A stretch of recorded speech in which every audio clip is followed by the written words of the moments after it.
Body റീകോമ്പോസിഷൻ്റെ 13-14 ദിവസം വെള്ളത്തിൽ മുങ്ങി കളിക്കായിരുന്നു ഗൈസ്. എന്താ നമ്മൾ വീടിൻ്റെ അടുത്തുള്ള പുഴയാണ് കേട്ടോ.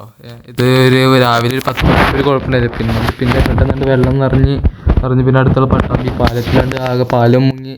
ശേഷം റോട്ടിൽ നിന്ന് ഇറങ്ങിയപ്പോൾ റോട്ടിലുള്ള വീടുകളൊക്കെ മുങ്ങിക്കണം.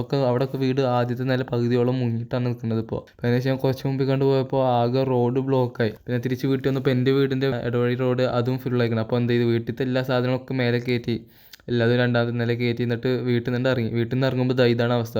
മുറ്റത്ത് കയറാൻ നിൽക്കുകയായിരുന്നു വെള്ളം, മുറ്റത്തേക്ക് എത്തിയില്ല. എൻ്റെ മുമ്പിലത്തെ വീടിൻ്റെ അവസ്ഥ നോക്കി, സിറ്റ് ഔട്ടിൽ കയറാനായിക്കണേ.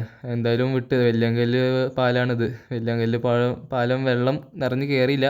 എന്തായാലും അന്ന് രാത്രി ഉമ്മാൻ്റെ വീട്ടിലെന്ന്. അടുത്ത ദിവസം വന്നപ്പോൾ എൻ്റെ മുമ്പിലത്തെ വീടിൻ്റെ അവസ്ഥ നോക്കി. ഒരു വീട്ടിൽ ഇത്രയും വെള്ളം കയറിയിരിക്കണം, പക്ഷേ നമ്മുടെ വീട്ടിലാകെ ഇതുവരെ ആദ്യത്തെ സ്റ്റെപ്പ് വരെ കയറിയിട്ടുള്ളൂ. രണ്ടാമത്തെ ദിവസം വന്ന് നോക്കുമ്പോൾ എന്ത് വെയിലാണ് നോക്കി. ഇത് ഇന്നലെ ഇരുന്നെങ്കിൽ ഇത്രക്കും വെള്ളമൊന്നും പൊന്തിയില്ലായിരുന്നു. നമ്മൾ ക്രിയേറ്റിന് എത്തിയിട്ടുണ്ട്. ഇന്നത്തേക്ക് ഇത്രേ ഉള്ളൂ. Is it time to do again tomorrow?